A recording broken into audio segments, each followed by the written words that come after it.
Hello dear students, हम लोग limit को समाप्त करके नए टॉपिक कंटिन्यूटी एंड डिफरेंशियबिलिटी एक अच्छा टॉपिक पर हम लोग आज फर्स्ट लेक्चर देंगे।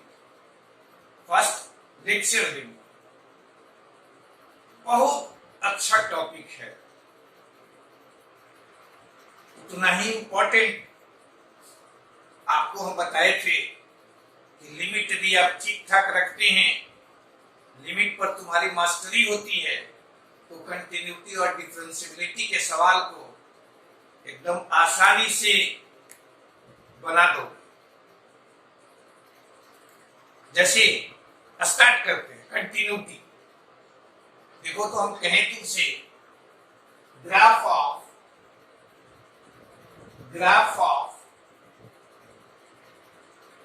y equal to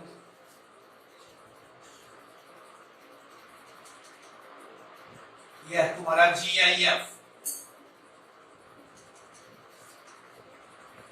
graph of y equal to GIF of x। इसका ग्राफ यदि हम आपसे कहें कि आप इसको ड्रा कीजिए, ड्रा किए हम लोग। देखो तो यहां से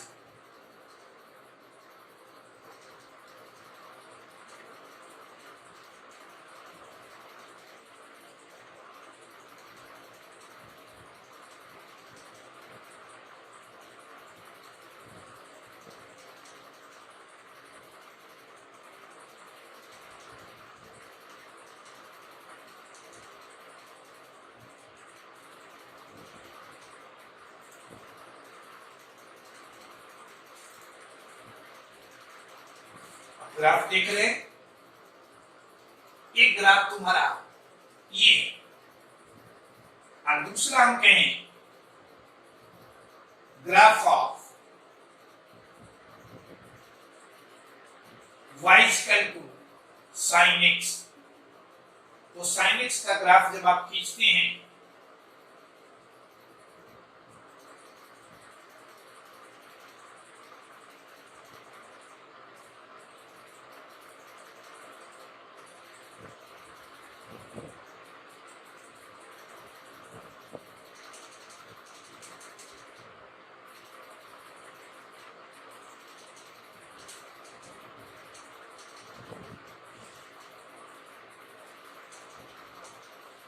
दोनों ग्राफ को आप गौर से देखिए और ग्राफ देखकर एक लेमन समझे ना, जिसको कंटिन्यूटी का कोई आइडिया नहीं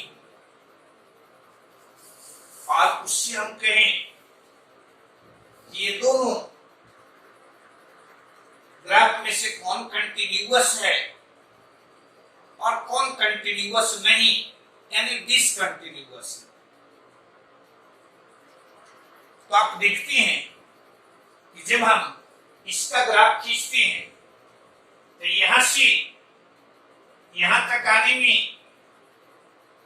हमें कहीं भी पेन उठाने की जरूरत नहीं है, हमें पेन को लिफ्ट करने की जरूरत नहीं है। लेकिन जैसे ही 1 के पास हम आए, यहां से पेन उठाकर हमें यहां ले जाना पड़ा, फिर यहां से यहां तक आए, कहीं हमें पेन उठाने की जरूरत नहीं है। लेकिन 2 के पास जैसे ही आए, पेन उठाकर हमें यहां ले जाना पड़ा। यदि देख रहे हैं कि इसका जब ग्राफ हम खींचते हैं तो ग्राफ खींचने में हमें पेन को लिफ्ट करना पड़ता है, पेन को लिफ्ट करना पड़ता है। लेकिन वही यदि इसके ग्राफ को हम खींचते हैं तो कहीं भी हमें पेन को लिफ्ट करने की जरूरत नहीं। देख ली, यानी आपको ध्यान में रखना है कि यदि किसी फंक्शन के ग्राफ में if it has no any breakup और गैप, उसमें गैप नहीं हो, तो हम लोग कहेंगे कि वो फंक्शन कंटिन्यूअस है। यानी कहते हैं ऐसे ये function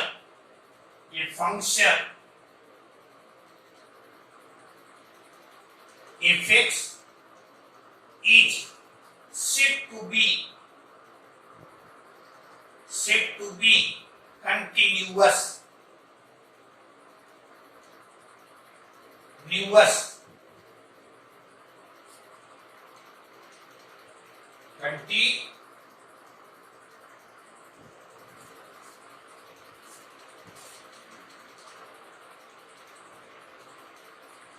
continuous at a point if it has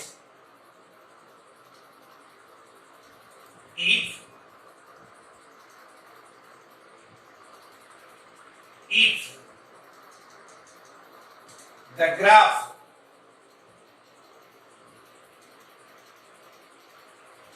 of the function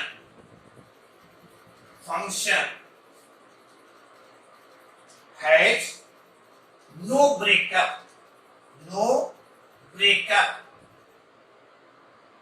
or gap at that point. यानी कहते हैं ये function is said to be continuous at a point if the graph of the function has no breakup or gap at that point. यानी उस point पर यदि कोई breakup नहीं है, उस पॉइंट पर कोई गैप नहीं है, तो हम लोग कहेंगे कि वो फंक्शन कंटिन्यूअस है। और यदि ब्रेकअप है तो कहेंगे कि वो फंक्शन तुम्हारा उस पॉइंट पर डिसकंटिन्यूअस। क्लियर है? या सिंपल वे में कहें कि a function is said to be continuous if its graph can be drawn without lifting pin,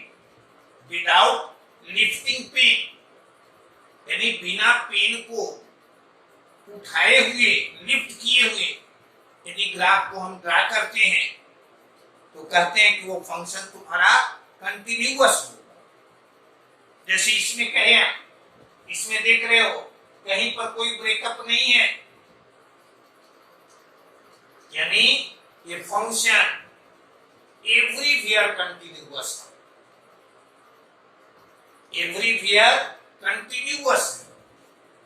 लेकिन इस ग्राफ के बारे में आपसे कहे, इस फंक्शन के बारे में आपसे कहे तो कहेंगे कि 0 से 1 के बीच में कहीं पर गैप नहीं है।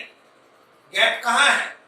तो 1 पर गैप है, यानी 0 से 1 के बीच में एवरीवेयर कंटिन्यूअस। पूछेगा कि x इक्वल टू हाफ पर ये कंटिन्यूअस है कि नहीं, तो हाफ तुम्हारा यहाँ पर देख रहे हैं कोई ब्रेकअप नहीं है, यानी हाफ पर ये कंटिन्यूअस। लेकिन कहेगा x बराबर 1 पर, x इक्वल टू 1 पर, तो 1 पर देख रहे हो गैप है, यानी 1 पर ये डिसकंटिन्यूअस।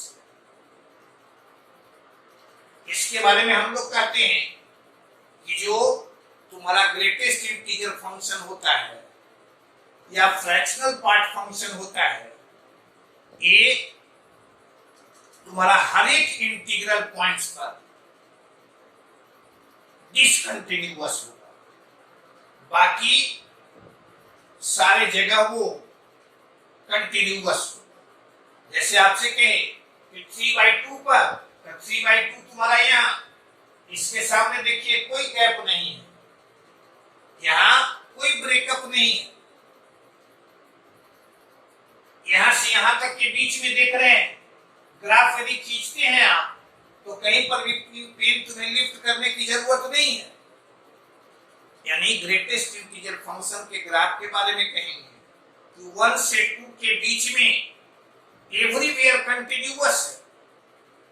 डिसकंटिन्यूअस कहाँ है? 1 पर, 2 पर, 3 पर, यानी हर एक इंटीग्रल पॉइंट पर ये डिसकंटिन्यूअस है।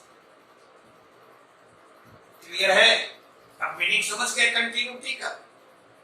हम लोग क्या कहे कि किसी भी फंक्शन को कंटिन्यूअस हम लोग तभी कहेंगे जब उसके ग्राफ में कोई ब्रेकअप नहीं हो, किसी तरह का कोई गैप नहीं हो, या उसके ग्राफ को खींचने में हमें पेन नहीं उठाना पड़े, पेन को लिफ्ट नहीं करना पड़े, तो हम लोग कहेंगे कि वो फंक्शन तुम्हारा कंटिन्यूअस है।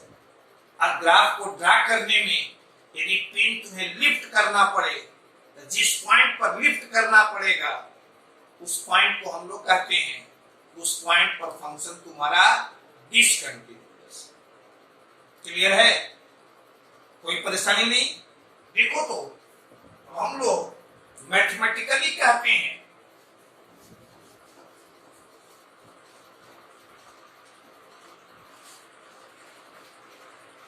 यानी जब हम लोग मैथमेटिकली किसी फंक्शन की कंटिन्यूटी जो टेस्ट करते हैं तो कहते हैं ये function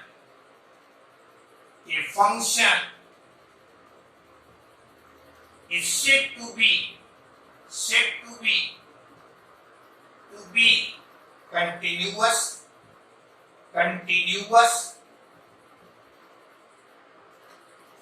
at the point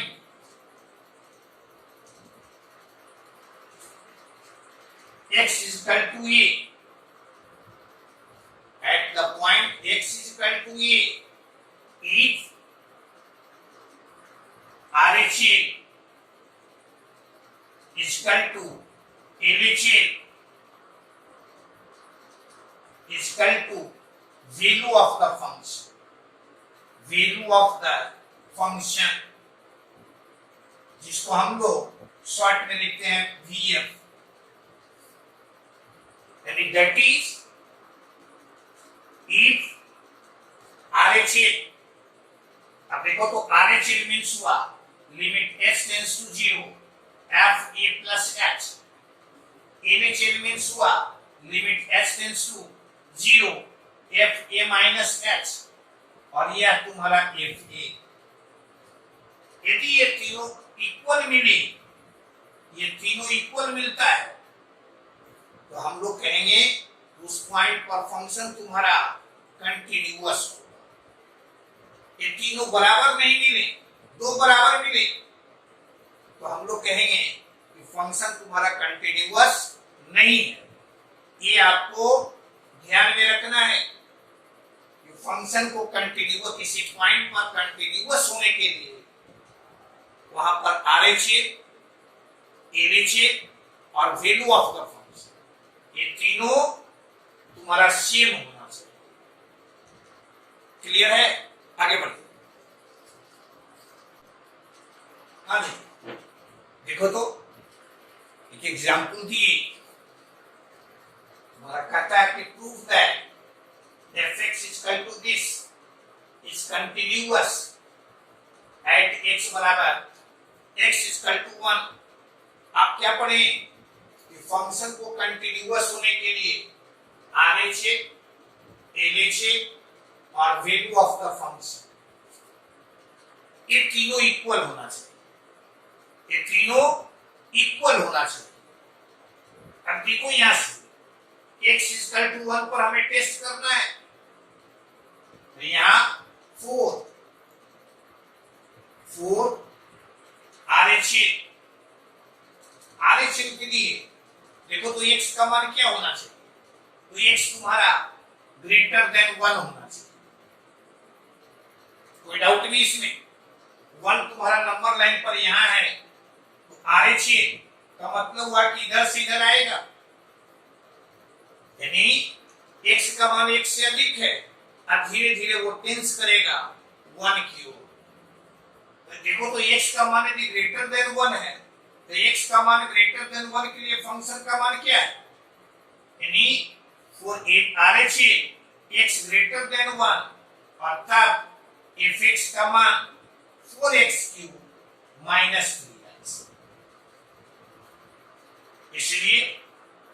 chain तुम्हारा limit h tends to 0 f 1 plus h, और ये तुम्हारा limit h tends to 0 4 into 1 plus h the whole cube minus 3 into 1 plus h, ये h किधर टेंस कर रहा है, h टेंस करेगा 0 की ओर, तो यहाँ तुम्हारा 1, यहाँ तुम्हारा 1, 4 minus 3, this is your 1, यह तुम्हारा 1 हो, क्लियर है। अब फॉर LHS सीखना कि RHS LHS के फंक्शन को कैसे लेते हैं। तो फॉर LHS x का मान लेस देन 1, LHS का मतलब क्या हुआ कि x का मान 1 से कम है और धीरे धीरे 1 की ओर टेंस कर रहा है, तो x का मान लेस देन 1 एंड fx का मान, तो fx का मान 5x minus 4, अब LHS this is your limit h tends to 0 f 1 minus h, देखो तो फंक्शन तुम्हारा ये है, यानी limit h tends to 0 5 into 1 minus h minus 4, h तुम्हारा टेंस कर रहा है 0 की ओर, यानी 5 minus 4, this is your 1। LHS का मान कितना, RHS का मान 1, LHS का मान 1, value of the function f0, यानी वैल्यू ऑफ द फंक्शन तुम्हारा f1 कहां पर टेस्ट करना है, 1 पर। देखो तो यहां से x = 1 के लिए फंक्शन तुम्हारा ये है, यानी 5 into 1 minus 4, this is your 1। क्या देख रहे हो यहां, क्लियर RHS LHS और value of the function, so it is continuous at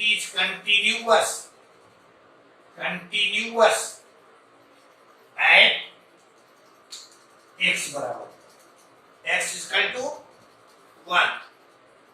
देख लीजिए, कह रहा है आपसे फंक्शन दिए हुए हैं और आपसे कह रहा है कि इसको टेस्ट कीजिए, इसकी कंटिन्यूटी कहां पर, x = 1 पर, तो 1 पर हम लोग RHS निकाले, RHS के लिए x का मान ग्रेटर देन 1 और fx का मान ये है, RHS का मान मिला 1, LHS निकाले, ये x का मान लेस देन 1, fx का मान ये है, LHS का मान 1, वैल्यू ऑफ द फंक्शन निकाले 1, यहाँ ये तीनों बात इक्वल, तो फंक्शन क्या कहेंगे, it is continuous at x = 1। Clear है, आगे बढ़िए। हाँ जी, देखो तो क्वेश्चन नंबर तुम्हारा second, question number second, fx का मान दिए हुए है लेस देन π/2 के लिए या इक्वल टू π/2 के लिए e और ग्रेटर देन π/2 के लिए तुम्हारा यह। अब आपसे कहता है या यदि ये फंक्शन कंटिन्यूअस है x = π/2, इस पॉइंट पर तो आप a और b का वैल्यू निकालिए, a और b का वैल्यू निकालिए। देखो तो यहां से 4 LHS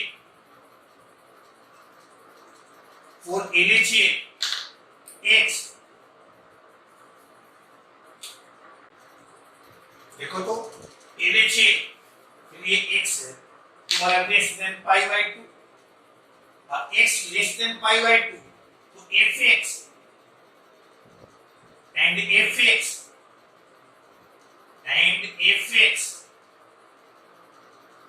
तुम्हारा 1 माइनस sin qx और by 3 cos स्क्वायर x।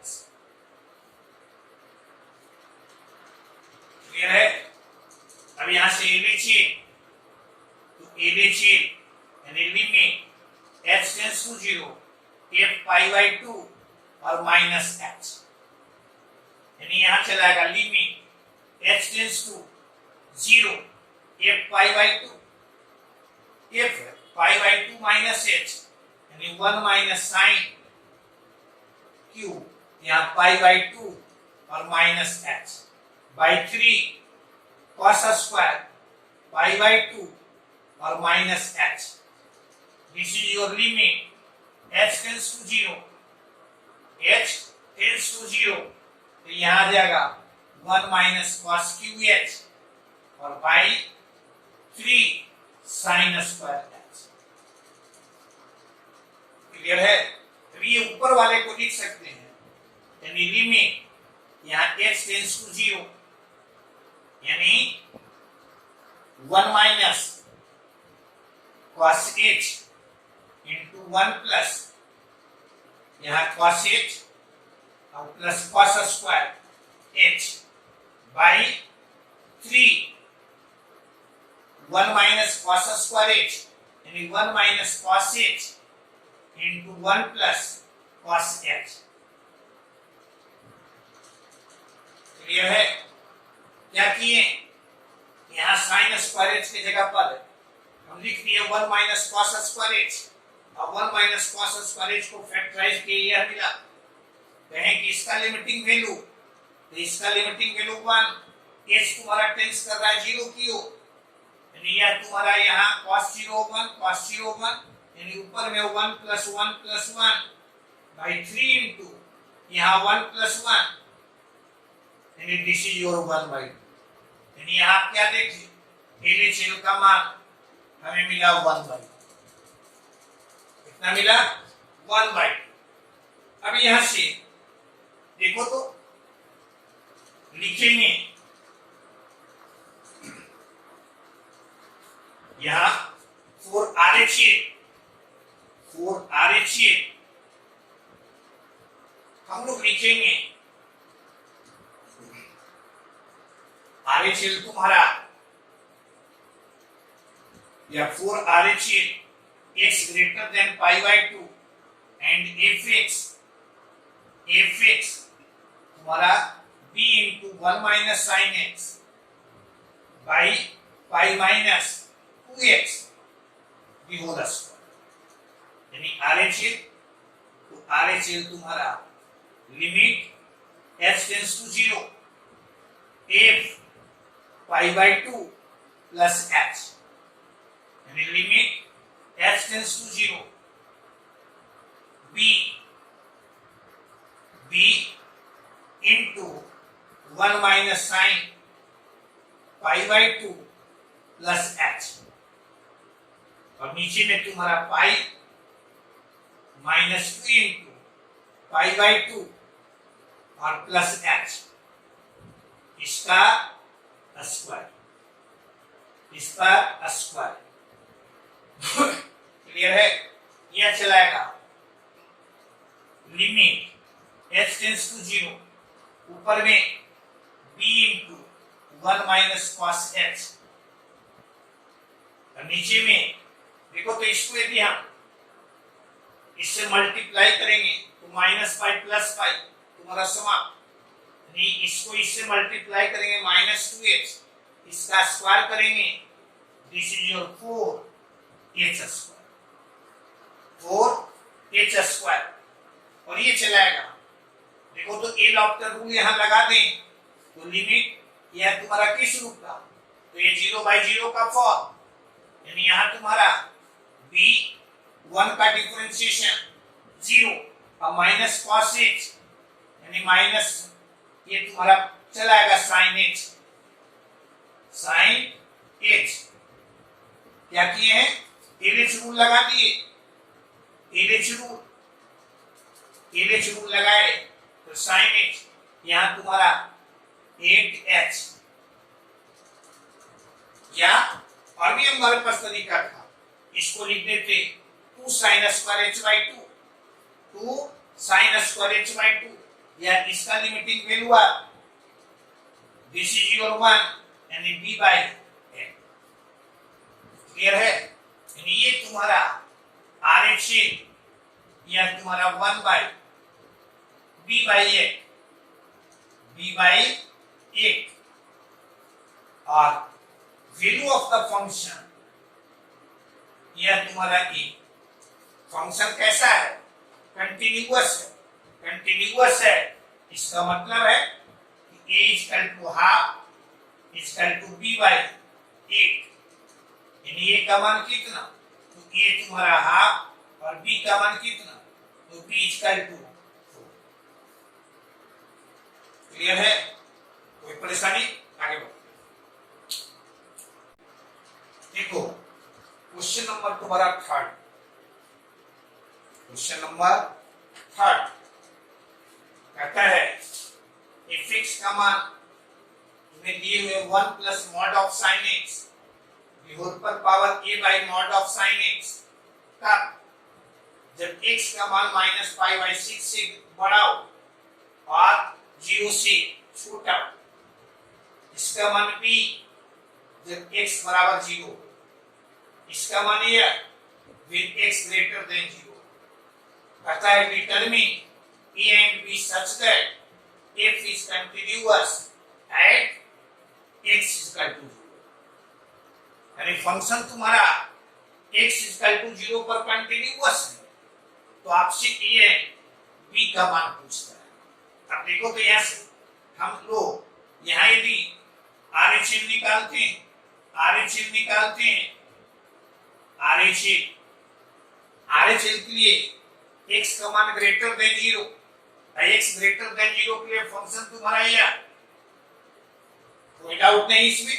अब यहाँ लिख देंगे limit h tends to 0 f 0 plus h, यानी limit h tends to 0 e का power 10 2 0 plus h 2 0 plus h by 10 3 0 plus h, ये आ जाएगा limit h tends to 0 e, यहां तुम्हारा 10 2h by 2h into 2h 10 3h by 3h और into 3h। अब आप समझिए कैसे इतना लिख, क्योंकि फॉर्मूला तुम्हारे पास होता है tan थीटा बाई थीटा, तो थीटा की जगह पर यहाँ था 2h, तो 2h से यहाँ डिवाइड कर दिए, उससे हम लोग मल्टीप्लाई कर दिए। यहाँ tan 3h है तो 3h से डिवाइड किए, 3h से मल्टीप्लाई कर दिए, यानी यह तुम्हारा आ गया e का पावर 2/3। RHL का मान कितना? तो e का पावर 2/3। इसी तरह से LHL निकालें, ये तुम्हारा x यानी limit h tends to 0, h tends to 0, ये आ जाएगा तुम्हारा 1 प्लस, देखो तो यहाँ से यानी f 0 माइनस h, यानी लिमिट h टेंड्स टू 0, यहाँ 1 plus mod sine 0 minus h, और ये तुम्हारा इस पर पावर है तुम्हारा a by sine 0 minus h, इस पर मॉड। क्लियर है? अब गौर से देखो, यहाँ क्या लिखेंगे? Limit h tends to 0, limit h tends to 0 यानी 1 प्लस, यहाँ आ जाएगा साइन माइनस h, और साइन माइनस h को लिखेंगे माइनस साइन h, इस पर मॉड लगाए यानी यह तुम्हारा साइन h। आप पढ़ते हैं कि साइन h पर मॉड लगाएं या माइनस साइन h पर मॉड लगाएं, दोनों तुम्हारा सेम, इसलिए ऐसा लिख दी। और इस पर पावर यहां तुम्हारा a by mod sine h, यानी इसको क्या लिखेंगे? e का पावर a। याद कीजिए कौन फॉर्मूला लगाए? तो फॉर्मूला यह लगाए लिमिट fx टेंस टू 0 और यहाँ 1 प्लस fx और दी होल का पावर 1 बाई fx। इसको हम लोग लिखते हैं, या इसका मान होता है e, इस पर पावर कितना है a, तो लिखते हैं e का पावर a। अब देखो तो चूंकि फंक्शन कंटिन्यूअस है इसलिए हियर e का पावर यानी e पर पावर 2/3 e का power a equal to b। अब यहां से पूछिए यहाँ a का मान तो 2/3 b का मान तो e का power 2/3। This is your answer. Clear है? कोई डाउट नहीं इसमें? इसी तरह से हम लोग किसी पॉइंट पर कंटिन्यूटी टेस्ट करना रहता है तो हम लोग कंटिन्यूटी टेस्ट करते हैं। आगे बढ़िए। हाँ जी, देखो क्वेश्चन नंबर तुम्हारा 4 है। जो भी एग्जाम्पल यहाँ हम लोग कर रहे हैं सब्जेक्टिव या ऑब्जेक्टिव में क्वेश्चन तुम्हारे इंजीनियरिंग में पूछा हुआ मिलेगा। हो सकता है आज जो तुम्हें आसान लग रहा हो आज से 15 साल पहले वही भारी था।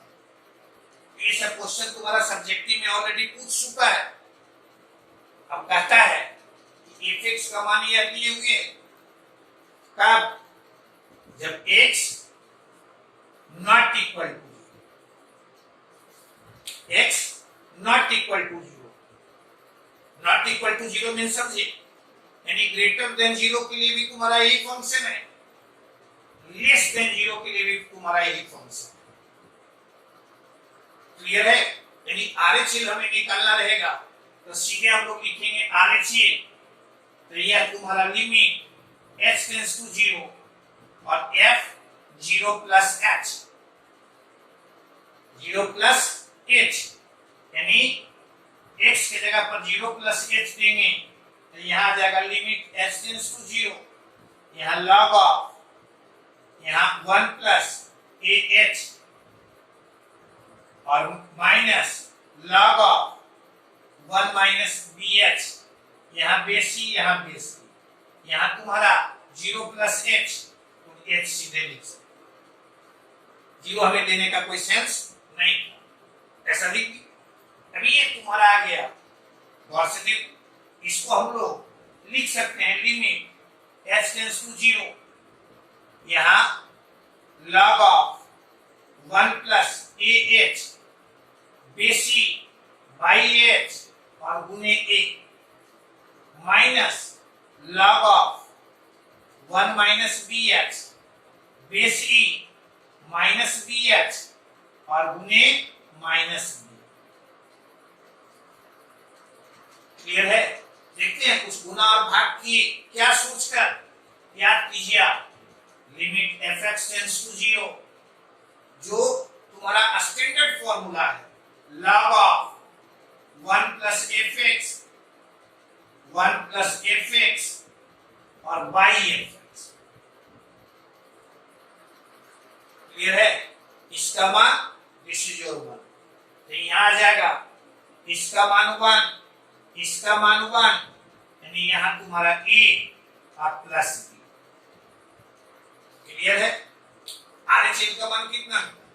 इसी तरह से LHL का भी मान आप निकालते तो उसका भी मान तुम्हें a प्लस b ही मिलता, लेकिन यहाँ निकालने की कोई जरूरत नहीं। क्यों जरूरत नहीं? क्योंकि RHL जब हम निकाले अब फंक्शन ऑलरेडी कह रहा है कि वो कंटिन्यूअस है। कंटिन्यूअस का मतलब क्या हुआ कि जितना RHL का मान हमें मिला उतना ही तुम्हारा वैल्यू ऑफ द फंक्शन, यानी f0 का मान भी यही तुम्हारा। क्लियर है? इसलिए LHL हमें निकालने की जरूरत नहीं। आगे बढ़िए। हाँ जी, अभी आप लोग सीखिए किसी पॉइंट पर कंटिन्यूटी कैसे टेस्ट करें। आपको हम कहे कि फंक्शन किसी पॉइंट पर कंटिन्यूअस तभी होगा जब उस पॉइंट पर RHL, LHL और वैल्यू ऑफ द फंक्शन ये तीनों तुम्हारा इक्वल। इसी तरह से आपसे कोई पूछे ये फंक्शन डिसकंटिन्यूअस कितने तरीके से हो सकता है? तो ये फंक्शन may be discontinuous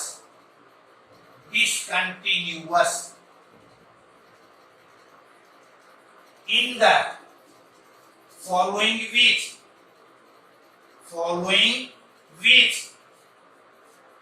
यानी वो तुम्हारा डिसकंटिन्यूअस हो सकता है किन किन तरीके से? तो फर्स्ट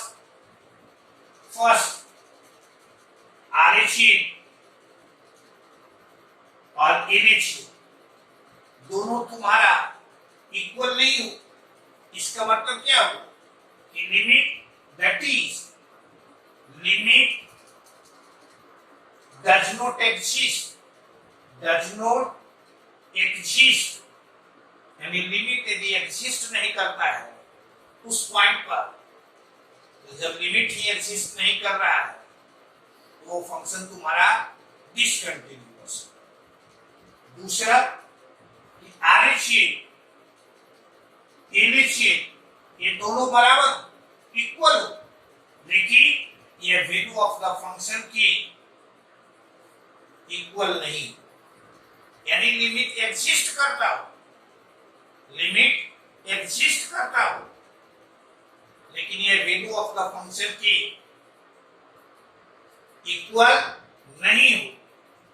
जैसे तुमको एग्जांपल देते हैं, मान लो fx = sgn x इस पर मॉड लगा, इसका ग्राफ खींचते हो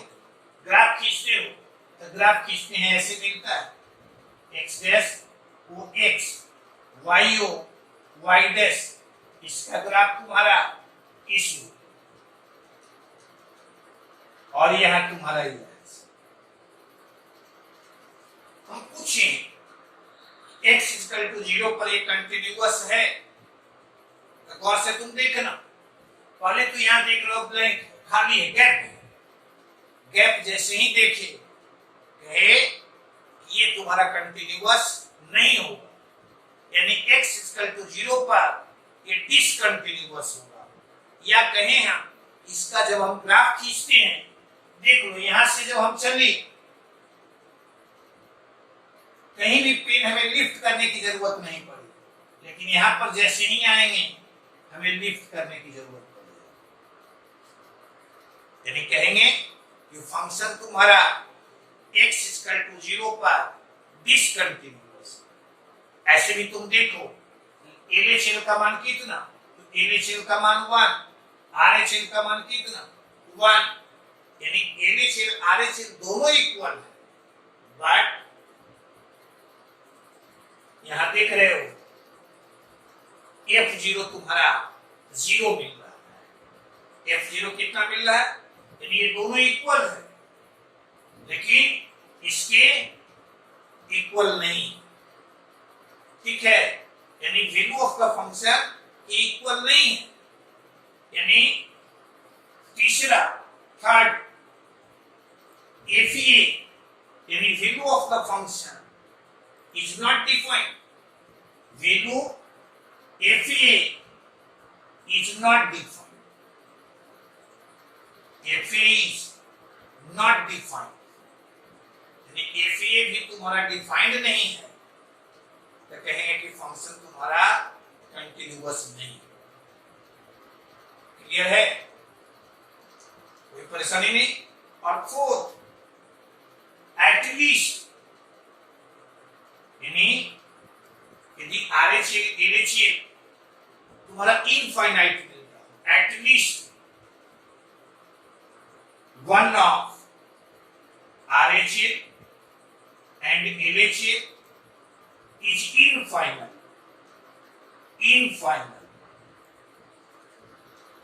यानी RHA और LHA यदि इनफाइनाइट मिलता हो तब भी हम लोग कहेंगे कि फंक्शन तुम्हारा उस पॉइंट पर डिसकंटिन्यूअस।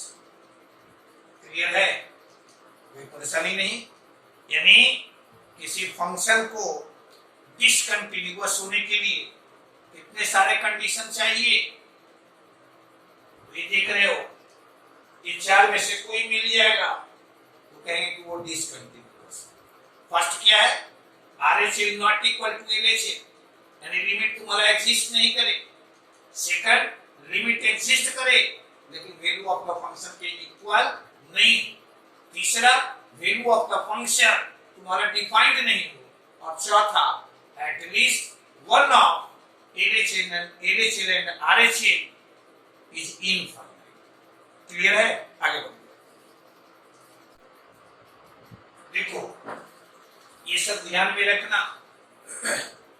प्रॉपर्टीज तुम्हारा कंटिन्यूअस फंक्शन का कहते हैं fx और gx, तुम्हारा कोई दो फंक्शन कंटिन्यूअस है x इक्वल टू a पर, और cfx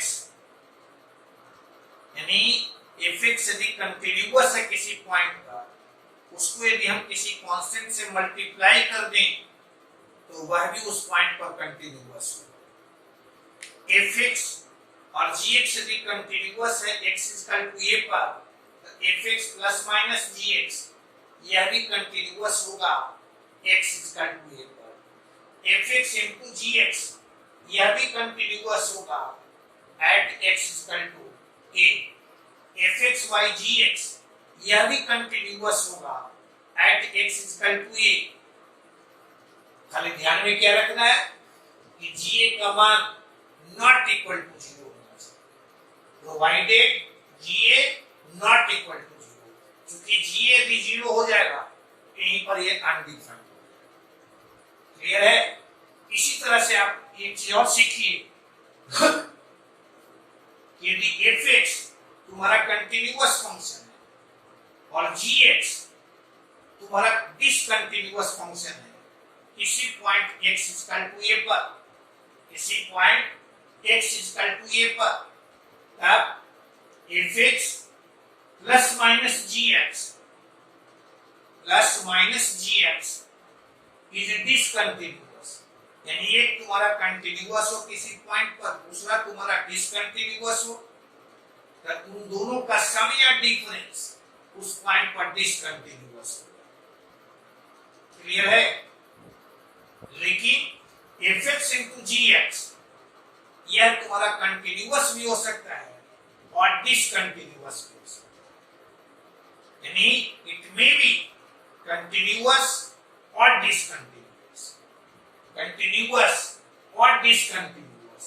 जैसे एक एग्जांपल तुम्हें हमने, मान लो कोई फंक्शन हम लेते हैं, ऐसा तुम्हारा यहां लिख fx इक्वल टू x और gx equal to sin 1/x, जब x तुम्हारा नॉट इक्वल टू 0 और यहां तुम्हारा 0 जब x इक्वल टू 0। क्लियर है? अब गौर से तुम देखो, ये तुम्हारा कैसा फंक्शन, ये कंटिन्यूअस हर एक पॉइंट, एवरीवेयर कंटिन्यूअस। इसके बारे में क्या कहें? ये तो तुम्हारा sin 1/x, x तुम देख रहे हो 1/x है, x जब not equal to 0, sin 1/x के बारे में कहेंगे कि x यदि 0 के करीब होगा या x तुम्हारा 0 होगा तो ये तुम्हारा अनडिफाइंड, यानी ये वैल्यू तुम्हारा, यानी ये ओसिलेट करेगा फ्रॉम -1 to 1, यानी इसका मान -1 और 1 के बीच कोई भी वैल्यू हो सकता है, यानी कोई फाइनाइट वैल्यू देगा नहीं। यानी ये तुम्हारा x इक्वल टू 0 पर डिसकंटिन्यूअस हो गया। कैसा हो गया? डिसकंटिन्यूअस। क्लियर है? लेकिन यही यदि मल्टीप्लाई करते हैं fx into gx तो यह चलाएगा यहां gx x into sin 1/x, x not equal to 0 और यहाँ तुम्हारा 0 जब x इक्वल टू 0। अब गौर से देखो, यहाँ RHL LHL कुछ भी हम निकालेंगे, यह तुम्हारा एक क्वांटिटी लाइन बिटवीन -1 to +1, लेकिन ये मल्टीप्लाई हो जाएगा 0 से, यानी इसका मान चलाएगा 0। ये तुम्हारा fx into gx कैसा हो जाएगा? fx into gx तुम्हारा ये चलाएगा कंटिन्यूअस, जबकि यहां देख रहे थे कि ये तुम्हारा कंटिन्यूअस है, ये तुम्हारा डिसकंटिन्यूअस है, लेकिन यह तुम्हारा कंटिन्यूअस है। बढ़े आगे बढ़िए। हाँ जी, देखो तो आप इसको ध्यान में रखेंगे, fx और gx, पहले आप देखिए fx और gx दोनों कंटिन्यूअस हो, फिर आप देखिए एक कंटिन्यूअस हो दूसरा डिसकंटिन्यूअस हो, और फिर आप देखिए fx और gx यदि दोनों डिसकंटिन्यूअस हो, दोनों डिसकंटिन्यूअस हो, तो हम लोग कहते हैं यदि fx and gx are discontinuous at x बराबर x equal to a, fx plus minus gx, यानी इसमें से अधिक at most one of these तुम्हारा कंटिन्यूअस। क्लियर है? यानी fx प्लस gx कंटिन्यूअस है, तो fx माइनस gx तुम्हारा कंटिन्यूअस नहीं होगा। fx माइनस gx कंटिन्यूअस है, तो fx प्लस gx तुम्हारा कंटिन्यूअस नहीं होगा, यानी दोनों प्लस माइनस दोनों लेंगे, वो दोनों कंटिन्यूअस नहीं होगा। ऐसा हो सकता है कि दोनों में से कोई तुम्हारा कंटिन्यूअस नहीं हो, लेकिन यदि कंटिन्यूअस होगा तो दो में से अधिक एक। एग्जाम्पल, ये तुम्हारा fx है, GIF है, ये तुम्हारा GIF, और ये तुम्हारा fractional part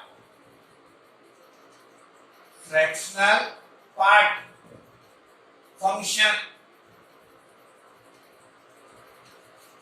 Here fx and gx both are discontinuous at every integral point, हर एक इंटीग्रल पॉइंट पर दोनों तुम्हारा डिसकंटिन्यूअस, लेकिन इन दोनों को ऐड कर दें, ऐड करेंगे मिलेगा ये, और इसी को हम लोग कहते हैं x, तो y is equal to x which is everywhere continuous, यानी दो डिसकंटिन्यूअस फंक्शन को हम यहाँ ऐड किए तो हमें एक कंटिन्यूअस फंक्शन मिला। क्लियर है? यानी which is continuous everywhere। इसी तरह से fx into gx ये तुम्हारा कंटिन्यूअस हो भी सकता है, fx into gx ये तुम्हारा उस पॉइंट पर कंटिन्यूअस हो भी सकता है और नहीं भी हो सकता है। जैसे ये तुम्हारा कंटिन्यूअस fx लिए या gx लिए या, क्लियर है? ये दोनों तुम्हारा डिसकंटिन्यूअस है, लेकिन दोनों को जब मल्टीप्लाई करेंगे तो ये कंटिन्यूअस आ जाएगा। ऐसे मान लीजिए हम ले लेते हैं fx equal to gx equal to यहाँ 2 और यहाँ -1। अब यहाँ fx into gx यह तुम्हारा डिसकंटिन्यूअस हो जाएगा। कैसा? डिसकंटिन्यूअस। fx भी यहाँ डिसकंटिन्यूअस है और gx भी तुम्हारा डिसकंटिन्यूअस है, लेकिन दोनों को मल्टीप्लाई किए तो ये भी तुम्हारा at the point x equal to 0 ये भी तुम्हारा डिसकंटिन्यूअस होगा। यानी आप देखिए कि fx और gx दोनों डिसकंटिन्यूअस है, तो उनका प्रोडक्ट कंटिन्यूअस हो भी सकता है और नहीं भी हो सकता, मे और may not be continuous. Clear है? आगे बढ़िए। देखो कुछ चीज हमेशा ध्यान में रखिएगा। फर्स्ट, जैसे पॉलिनोमियल फंक्शन है वो तुम्हारा एवरीवेयर कंटिन्यूअस होगा। पॉलिनोमियल फंक्शन एवरीवेयर कंटिन्यूअस, यानी आपको दिया हुआ है, मान लो f(x) = x² - 3x + 2, second degree का पॉलिनोमियल। पूछेगा यह x = 5 पर कंटिन्यूअस है कि नहीं, x = -7 पर कंटिन्यूअस है कि नहीं। तो गौर से देखो, इसका ग्राफ खींचेंगे तो ग्राफ पैराबोलिक मिलेगा, और ऐसे हम लोग कहेंगे थ्योरी से तो ये पॉलिनोमियल फंक्शन है, कितने डिग्री का, सेकंड डिग्री का। अब पॉलिनोमियल फंक्शन के बारे में कहेंगे वही एवरीवेयर कंटिन्यूअस होता है, यानी यहाँ पर भी कंटिन्यूअस होगा, यहाँ पर भी कंटिन्यूअस होगा। क्लियर है, ये कहीं भी डिसकंटिन्यूअस नहीं। इसी तरह से देखो तो ट्रिगोनोमेट्रिक फंक्शन, यानी sin x, cos x, tan x, तुम्हारा cot x, sec x, cosec x या sin inverse x, cos inverse x, ये सब trigonometric function, inverse trigonometric function है। लोगारिथमिक फंक्शन, लोगारिथमिक फंक्शन या एक्सपोनेंशियल फंक्शन, ये सब तुम्हारे कंटिन्यूअस होते हैं अपने डोमेन में, अपने डोमेन में। जैसे हम लिखते हैं, देखो तो f(x) = sin x, आपसे पूछे ये इसकी कंटिन्यूटी, तो इसका डोमेन तुम जानते हो ऑल रियल नंबर, यानी कहेंगे ये एवरीवेयर कंटिन्यूअस होगा। इसके ग्राफ को भी तुम देखो तो कहीं पर इस पे कोई ब्रेकेज नहीं है, कहीं पर कोई ब्रेकेज नहीं है और कहीं पर कोई ब्रेकेज नहीं है। इसका मतलब कि एवरीवेयर ये कंटिन्यूअस होगा। क्लियर है, कहीं पर भी ये कंटिन्यूअस है। ये sin x, इसका डोमेन है ऑल रियल नंबर, यानी एवरीवेयर ये कंटिन्यूअस होगा। यही मान लीजिए आपको दिए हुए रहे f(x) = tan x, f(x) = tan x, इसकी कंटिन्यूटी के बारे में कहें तो इसके बारे में आप पढ़ते हैं, इसका डोमेन, इसका डोमेन तो आप लिखते हैं r- ऐसा, जहां n तुम्हारा कोई इंटीजर। तब इसकी कंटिन्यूटी के बारे में क्या कहें, ये एवरीवेयर कंटिन्यूअस होगा, सिर्फ इन वैल्यूज को छोड़, इन वैल्यूज को समझे, यानी n का मान, यानी एंगल तुम्हारा y एक्सिस पर नहीं होना चाहिए। ये आप ध्यान में रखिएगा। ये सब फंक्शन क्वेश्चन बनाने में हम लोग इसका एप्लीकेशन करेंगे, इसलिए एकदम टंग पर रखिएगा कि polynomial function everywhere continuous, trigonometric function, logarithmic function, exponential function, ये सब तुम्हारे एवरीवेयर कंटिन्यूअस अपने डोमेन में। ये ध्यान में रखना, कहां वो कंटिन्यूअस होंगे तो जो उनका डोमेन होगा। इसी तरह से मान लो एक एग्जांपल तुम्हें हम दें, f(x) = 1/x - 3, x - 3, तो आपसे कहें हम ये इसको ये एवरीवेयर कंटिन्यूअस है, तो आप ध्यान में रखिएगा ये रेशनल फंक्शन है, इसका डोमेन ऑल रियल नंबर, लेकिन 3 को छोड़, यानी कहेंगे या 3 को छोड़कर एवरीवेयर कंटिन्यूअस होगा। क्योंकि 3 पर तो ये तुम्हारा देख लो नीचे 0, यानी ये तुम्हारा अनडिफाइंड, और आप पढ़े हैं कि जिस पॉइंट पर फंक्शन तुम्हारा अनडिफाइंड होता है वहां पर फंक्शन डिसकंटिन्यूअस। इनको आप ध्यान में रखिएगा। आगे बढ़ते देखो, कंटिन्यूटी ऑफ कंपोजिट फंक्शन, इसमें हम लोग इसको सीखी, कहते हैं if the function f is continuous at x is equal to a and function gx is continuous at x is equal to fa, then composite function gfx is continuous at x is equal to a. इसको एक example से आप समझिए। ये example दिए, find the points of discontinuity of y is equal to fu, where fu का मान ये और u तुम्हारा ये है। u देखो बॉस, यह रेशनल फंक्शन, कैसा फंक्शन? रेशनल, यानी u के बारे में कहेंगे कि u is discontinuous, continuous at x is equal to -2, यानी एवरीवेयर कंटिन्यूअस होगा, लेकिन x is equal to -2 को छोड़कर, यानी x is equal to -2 पर यह डिसकंटिन्यूअस होगा। अगेन फिर यहाँ fu को हम लोग लिख सकते हैं 3 into 2u square plus 6u minus u minus 3, यानी 3 into 2u minus 1 into u plus 3, यानी देखो तो फिर यहाँ रेशनल फंक्शन, यानी fu is discontinuous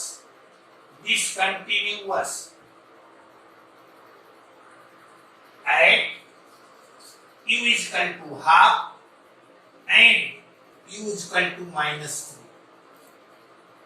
यानी इन दोनों पॉइंट पर तुम्हारा फंक्शन डिसकंटिन्यूअस होगा। अब देखो तो यहाँ if u is equal to half, then u तुम्हारा है 1/x plus 2 is equal to half, और यहां से हम लोग लिखेंगे